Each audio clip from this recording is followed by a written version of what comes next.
Well, folks, I stumbled across this clip of Joe Rogan, and he's talking about the left. And he's talking about how that we need to just reach more reasonable people, that we need to focus on reaching reasonable people, and we need to leave all the insane people out of the equation. And this is coming from the guy who helped pave the way for Donald Trump to be elected again. After everything that Donald Trump did to this country, Joe Rogan would sit there on every one of those instances and try to say that the left was just all coming after Trump, that we were all just trying to be mean to Trump, and that it was all a bunch of fake news. And now he wants to lecture us on how we should go about reaching reasonable people when he helped pave the way for a man to become a dictator. I'm not going to be lectured by this, but I do want to break this clip down to show you just how far out of touch this dude truly is. And the only thing that he and I have in common at all is that we're both wearing Hunter S. Thompson shirts at the moment, okay? But I doubt very seriously that he ever read any of Hunter S. Thompson's books. So we're going to go here and watch this clip together. And I do appreciate y'all so much for being supporters here on the channel and supporting what I do. We did it, folks. We crossed over 800,000 subscribers. That's pretty mind-boggling to me because I'm in a county of 32,000 people. And so I truly do appreciate y'all so much. Click it if you haven't done it already, because I looked at the analytics and 56% of the people who watch me every day still hasn't hit that button. So if you did, it would definitely help us get to that million mark, and that would help us out tremendously. And I appreciate you. And I don't appreciate the fact that Joe Rogan is wearing a Hunter S. Thompson shirt saying such stupidity. But let's break it down together. Here we go. Brace yourself. Seems like there's like two factions in what I would call like the American left right now. There's the reasonable people that are like, hey, we got to just stop being fucking crazy. Like there's the Bill Maher's and a lot of other folks like that. They're like, we got to stop being crazy and just appeal to like rational people. Don't go all the way over there. Stick where most people are. And then there's people that, well, we got to go further left. Okay, let me stop right there. First of all, there are people who says that we need to appeal to people to win people over by leaving people in the dirt. And that's where I completely disagree. It's not about going farther to the left. That's the thing that people like Joe Rogan and Bill Maher completely miss. They want to look at us and they want to say, well, hey, wait a minute. Now look, immigrants coming across the border, that pisses a lot of people off. Well, I don't care if it pisses people off or not, because I'm going to stand up for those immigrants who are being wrongfully deported and who are being sent out of this country with no due process. I'm going to speak up for those people who are being invaded at Home Depots. I'm going to speak up for those people whose farms are being raided, the people that are here and the backbone of this economy, helping people get through each and every day. Those are the kind of people that I'm going to stand up for.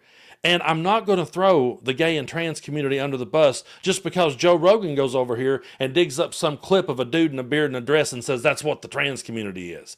But let's keep watching this guy because he's completely out of touch and he just continues to spiral right here. Then there's people like, we got to take over Tesla dealerships. We got to light cars on fire. The left is like justifying spraying Nazi swastikas on cars. No, we're not. I don't justify that in any way, shape, form, or fashion. Okay. I do not believe that we should go destroy a Tesla. I don't believe we should spray paint swastikas on Nazi cars, even though I do think Elon Musk is a fucking Nazi. I don't think we should do that. But for him to sit there and point that out and then sit there for years and try to gaslight over January 6th, he's got no room whatsoever to speak on this one. Like, this is crazy. They've gone so far over this. So there's what was crazy was watching you show us images of people getting beat over the head, police officers being beat over the head on January 6th, and then you sat and said, oh, look, they just let him come in. Jamie pulled that up. That's what was insane, dude. One side that's just like radicalized in the worst way possible. That's a huge detriment to the Democratic Party because it makes everyone look like a psycho. If you have a psycho in your groups, like if you have like a white nationalist, you know, Christian fundamentalist burning down black churches in your, and he says, I'm a part of the right, and as a right-wing conservative, like, whoa! Whoa, you got a president that's that. You helped pave the way for the leader of the free world. Who is that? Wake the fuck up. That guy poisoned the right. These people are poisoning the left. Donald Trump poisoned the right. This is hard to watch. All the people that don't want trans kids competing with their kids in school, and they don't want gender ideology being taught in class, all those people who are just rational, normal liberals that have voted Democrat their whole life. They're like, what the fuck? What are you doing? Why are you letting guys into the women's room?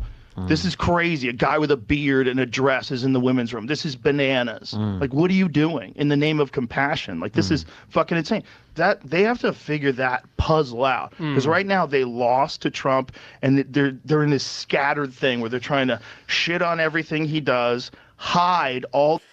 No, we're not trying to shit on everything he does. We're just trying to point out the obvious. And what Joe Rogan does is he goes out there and he creates these scenarios that are so not even true half the time, and then so minor and not happening half the other time. It's absolutely ridiculous. So he wants to sit there and say, oh, there's reasonable people who don't want a guy, an old man in a dress around their little girl, blah, blah, blah. Dude, that shit ain't even happening.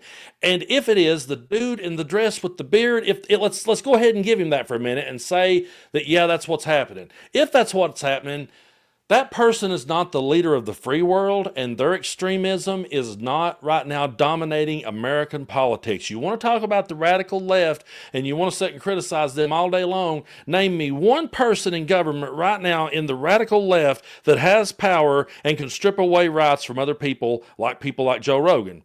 Where's the radical left person that's going to come after Joe Rogan's platform? Where's the radical left person that's going to shut it down in government? Because right now we have a radical right-wing president. We have a radical right-wing Senate. We have a radical right-wing House. We have a radical right-wing Supreme Court who goes to bat for this president every time. So you want to compare radicals here, you're looking over here at these cases that aren't even freaking happening half the time.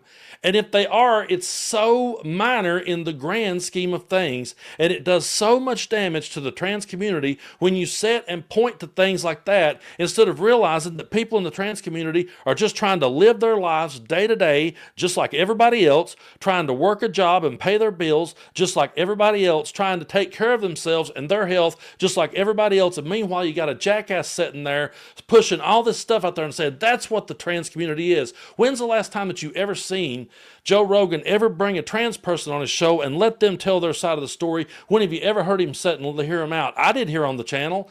I brought my friend Jenna on. I listened to her. I said, hey, I'm going to turn the microphone over to you. You explain to me what this is. You explain to me what it is that you go through. But he will never do that. He will sit back and he will find these stories that he can point at and say, oh, that's crazy. Oh my God, the left is crazy. And meanwhile, the real radical right wing has a death grip on our politics, has a death grip on our democracy, and is absolutely shredding the Constitution. That's the part that I will never understand why they can't see. The things that he's pointing at and the things he tells his audience, oh my God, it's crazy, is things they're never going to see happen. There is 500,000 athletes in the NCAA, 500,000. Guess how many of them are trans? Less than 10. So the odds of your kid facing off against a trans kid in a volleyball match is pretty damn slim. But I have covered story after story after story of young women that bled out in hospital rooms because they couldn't get the help they needed. And people said, oh, Brando, you're just trying to create a bunch of hysteria. Or they wouldn't do that, or they wouldn't let that happen. Yes, that is happening. The real life consequences is happening. People are being sent out of this country without due process. That is happening. National Guards is being sent into blue cities that Trump disagrees with. That is happening. Jobs reports are coming out. He don't like the numbers. He changes the numbers. That's happening. And Joe Rogan will sit back and talk about a dude in a dress with a beard and act like, oh my God, that's the biggest threat we're facing. It's so ridiculous. It's so ridiculous that this is the stuff that he always stays laser focused on. And to the Joe Rogans and to the Bill Maher's and to all the other people that says, hey, you guys just need to find the reasonable people here, man. Fuck you, okay? Fuck you. I'm not going to sit here and listen to you tell me that I should leave Americans behind because it pisses off a bunch of bigots, okay? We're going to continue to stand up for people whether anybody likes it or not. If you don't like the fact that I'm going to sit here and stand up for the immigrant that got sent out of the country with no due process, and he's rotting away in a concentration camp, and people are sitting there celebrating that he's an alligator Alcatraz and they hope he gets eaten by an alligator, if you have a problem with me defending that person, then show yourself the door. And if you have a problem with me defending the trans community and not sitting here and getting laser focused on these things that Joe Rogan jerks out of his ass, show yourself the door. Because I'm here for everybody. And I'm here for the bigger picture. And the bigger picture is what Donald Trump is doing to this country every day. Oh, they just sat back and talk a lot of trash about him and blame him for everything. No, we're pointing out the obvious while you try to gaslight your audience into thinking that it's not a big deal. That's the difference.